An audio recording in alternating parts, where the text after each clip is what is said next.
the 49ers with the #1 overall pick. You are the hometown California kid. The 49ers were the team that you were a lifelong fan of. What did you think the likelihood was that they were going to draft you? Pretty strong, especially when I met with them. I just thought it was the perfect situation.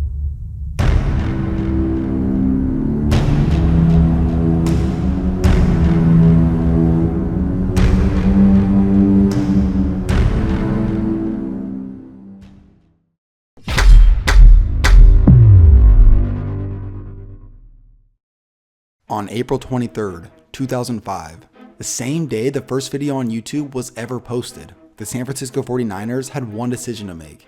One franchise-altering decision. Take Alex Smith, the polished, surefire pick out of Utah, or Aaron Rodgers, the cocky, big-arm quarterback out of Cal. Rodgers was thought of as a much riskier pick, someone with major potential, who also has a high chance of being a bust. The Niners went with Alex Smith, making the biggest draft story of the day where Aaron Rodgers would end up. And it wasn't until pick number 24 where the Green Bay Packers picked him up. Smith would go on to have one of the worst rookie seasons ever for a quarterback. And the pain didn't stop there. He would struggle to get his career on track for the first 6 years in San Francisco. Things did improve by 2011, but you all know what happened after that. Alex Smith would never be seen in a Niner uniform again. And even though they almost pulled it off, they never won a Super Bowl. Meanwhile, in Green Bay, Rodgers had paved a career path that's destined for the Hall of Fame. 6 Pro Bowls, 2 MVPs, and led the Packers to a Super Bowl victory, ultimately winning the game's MVP. Although Alex Smith has rebooted his career nicely in Kansas City, there's no argument here about who's the better quarterback. It will always haunt the 49ers that they never selected Rodgers. But what if they did select him? This would change everything. So let's go back to 2005. With the first selection in the 2005 NFL Draft, the San Francisco 49ers select Aaron Rodgers, quarterback in California. Alex Smith won't have to wait for long though. With the number 5 pick, the Tampa Bay Buccaneers select Alex Smith. Since Alex Smith was thought of as the safer choice, he won't drop as far. The 49ers also draft Frank Gore in the 3rd round, making him and Rodgers the building blocks for this soon-to-be revitalized franchise. And even though this isn't as important, it will be a big change when you think of the long-term picture. So the Packers select Marlon Jackson, a cornerback who will only be in the league for a few years. So going into the simulation, I do want to fast forward to the most interesting part of it. So I'm going to summarize the first 2 seasons up until the 2007 draft. In San Francisco, Aaron Rodgers struggles to find any rhythm after having multiple offensive coordinators. Frank Gore has emerged as a solid back though, and they rely on him heavily for the time being. With the addition of perennial Pro Bowl offensive lineman Larry Allen and picking up Vernon Davis in the 2006 NFL Draft, they keep building up the foundation of this offense. Now looking at the Bucs, they are now a little worse than they were in real life. Originally, they had selected Cadillac Williams, and he went on to win Rookie of the Year. So in our scenario, with a worse rush attack, they just aren't as good as they should be. They do have a quarterback battle going all season long between 3 guys. Tampa Bay ultimately falls just short of the playoffs, which allows a Michael Vick-led Falcons to sneak into the wild card. Alex Smith is handed the reins his 2nd season, getting complete control of the offense.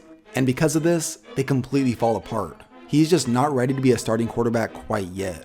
They end up going 3-13, which actually earns them the number 2 pick in the NFL Draft.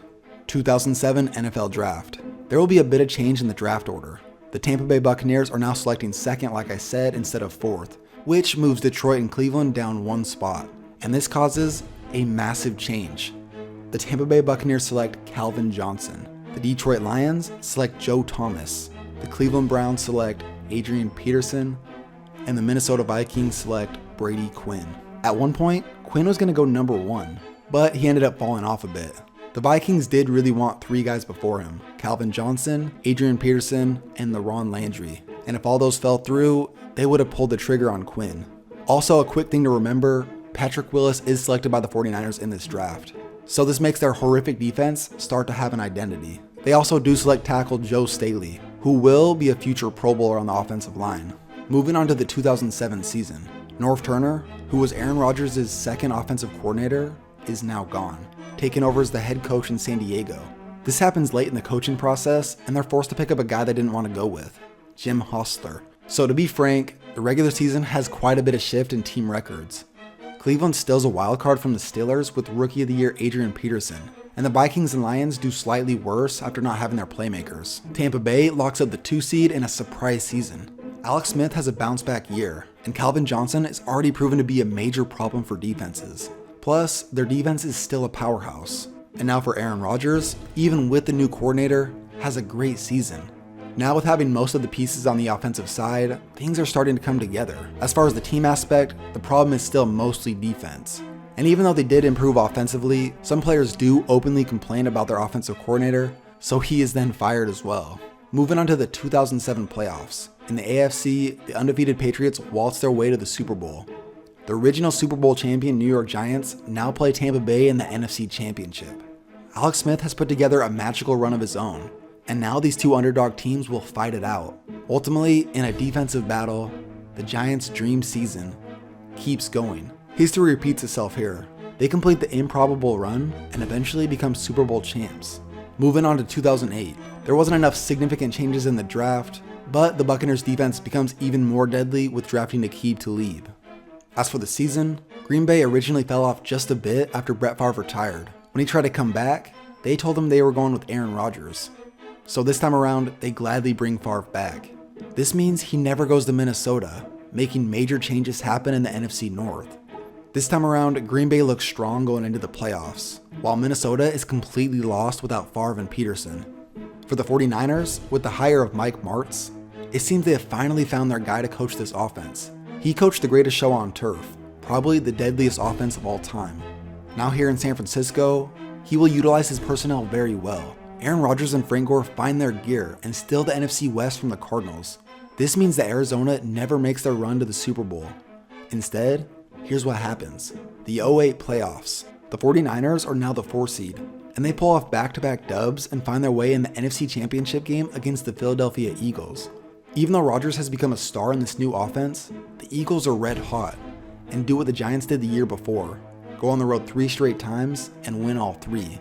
This makes this Super Bowl matchup between the Steelers and the Eagles. Here's where things need to be explained. In dramatic fashion, the Eagles end up winning. Here's why. The Eagles already beat them in the regular season pretty handily. Some of you will mention that the Eagles lost to the Cardinals originally in the NFC Championship. Yes, I know. But the Eagles match up much better than the Cardinals. Mostly, they just had a better defense. Like I said, they already stumped this team once during the season. But at the end of the day, Donovan McNabb is now a Super Bowl champion. Going on to 2009, the NFL draft has a lot of changes. There's going to be so many that I'm only going to highlight the major changes for this video's purpose. The Vikings select Michael Crabtree. The Buccaneers select Percy Harvin. The Broncos select BJ Raji. And lastly, the 49ers select Kenny Britt. He's not amazing, but he will work in the system because of Mike Martz and Aaron Rodgers. The Packers have 2 late first rounders, and they select Vontae Davis and Clay Matthews, both Pro Bowl level players. The 49ers have officially found a head coach they like in Mike Singletary, a defensive-minded coach who led them to the NFC Championship game. He is turning Patrick Willis into a phenom. And along with that, this offense's 3-headed monster of Aaron Rodgers, Frank Gore, and Vernon Davis has now added another red zone threat in Kenny Britt. In 2009, they win the NFC North once again. Although Tampa does improve their offense with Percy Harvin, their defense just isn't what it used to be, and they fail to make the playoffs. Cleveland is handing the ball to Adrian Peterson 30 times a game, and he literally carries them into the playoffs once again. The Vikings are a complete mess, with no direction on offense, which does make life easy for the Packers, who do become Super Bowl favorites in one of Brett Favre's greatest seasons ever. As far as the AFC goes, the Colts still get to the Super Bowl, but things are shaken up in the NFC. New Orleans ends up playing Green Bay in the NFC Championship. With temperatures dipping below 0, the Saints really struggle and wish they were playing in the comforts of the dome. Green Bay moves on to the Super Bowl. This is something I wish I would have seen. These two legends meet in the Super Bowl. Green Bay's defense has been nasty, and Favre is playing unbelievable. He leads the charge and brings home the trophy. This will be his second Super Bowl victory, and he does it a year before Rodgers ever did it for the Packers.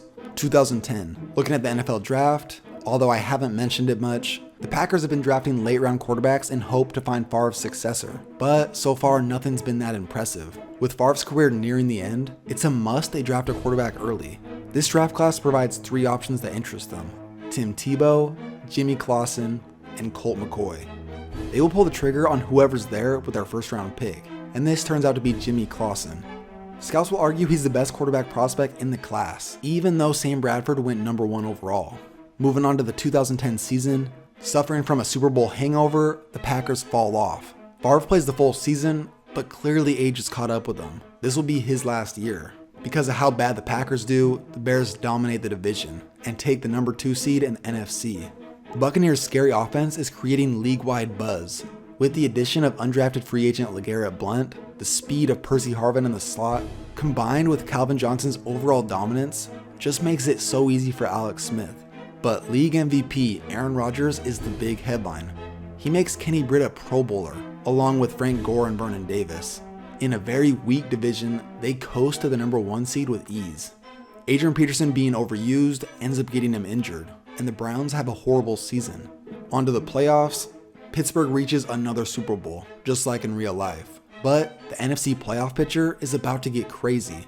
In the second round, the high-powered offense of Tampa will be too much for an aging defense in Chicago. Plus, Jay Cutler's not really helping them out. Meanwhile, Aaron Rodgers and company breeze their way to the NFC Championship. Buccaneers, 49ers, NFC Championship. All the analysts say this is the game that decides who made the right decision in the 2005 draft. Even though Rodgers is clearly better, it gets diminished because so far they have similar resumes. Let's be real, Rodgers dominates. Alex Smith does play decent, but he crumbles in the 4th. And the 49ers are looking unbeatable going into the Super Bowl. Now we see what this team is made of. They match up against the Steelers in the Super Bowl. First Take will argue if Rodgers is the best quarterback in football. Even though he had a rough first few seasons, now he is truly elite. This game will come down to the wire. The 49ers defense has stepped up big time with Patrick Willis dominating. Rodgers has a Hall of Fame type of fourth quarter and wins it for the 49ers. The hometown kid has now given the fans the belief he can be the next Joe Montana. Aaron Rodgers will bring home his first Super Bowl MVP. 2011 NFL Draft. We just have to answer one question. The Cleveland Browns select Colin Kaepernick. Moving on to the season, Aaron Rodgers continues his dominance. Alex Smith does fall off a bit, and they disappoint. Ultimately, we see Rodgers, after his second MVP season, take charge once again and lead them to the Super Bowl.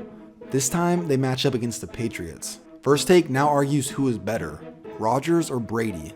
And after this unbelievable 2-year run, they all say Aaron Rodgers is better. Now playing as the underdog, Brady comes out and proves he's still dominant. They take the title, which will be his 4th ring. 2012, simply the revenge year for the 49ers. Their defense is now well equipped and ready for anything. This team gears up for another run. The question isn't really if they'll get to the Super Bowl, it's who they will end up playing. Joe Flacco puts together an improbable run, and they meet the clear favorited 49ers in the Super Bowl. This is the exact matchup we saw, just things are a little different. The 49ers' high-powered offense settles in second half and begins to dominate the clock. They end up closing this game and taking home their second Super Bowl in 3 years, which could be argued as one of the greatest 3-year runs of all time. Now at this point, I'm going to summarize because we have hit the most important parts of this video. The 49ers begin to slowly fall. Since they were good, they never fired Singletary and hired Harbaugh. Obviously, it doesn't really matter because they won 2 Super Bowls, but it proves to be a long-term problem. And Mike Martz, deciding to end his career on a high note, retires after that second Super Bowl. This causes their offense to lose a little bit of its magic. The Bucs fall from the top. With guys like Percy Harvin constantly getting hurt, it just doesn't help Alex Smith, and he does come down to earth after a couple of good seasons. Adrian Peterson is sick of Cleveland and leaves for free agency. It's hard to say where he would have signed. I'm going to say San Diego. While I'm making this video, he did just sign with the Saints. That could have been an option as well. But the reason I chose San Diego is LaDainian Tomlinson had just recently left, and they're still a reasonably good team. The Vikings were in a drought, and since they never drafted Peterson in 2007 and drafted Brady Quinn instead, they are left with no source of offense for years. Alongside that, never getting Brett Favre in free agency proves to be a major blow, as this team never has that run to the NFC Championship like they did. As for Aaron Rodgers, well, he's a 2-time MVP. On top of that, a 2-time Super Bowl champ. The moral of the story is, I believe Aaron Rodgers' attitude and overall ability is just better than Alex Smith's. And I feel that would have made a big difference when you compare their 49er years. I also believe that eventually the right coach would have came for Rodgers, just like how Mike Martz did in our situation. I know some of you are going to argue that Rodgers wouldn't have been as good since he didn't sit behind Brett Favre and he wasn't in that winning culture, but I do believe that Mike Martz was one of the greatest coordinators of all time. Not to mention that San Francisco's defense at their peak was probably better than it ever was in Green Bay. This could have been one incredible story from the hometown kid. Instead, the 49ers are still in search of a quarterback and hope to revive this once storied franchise.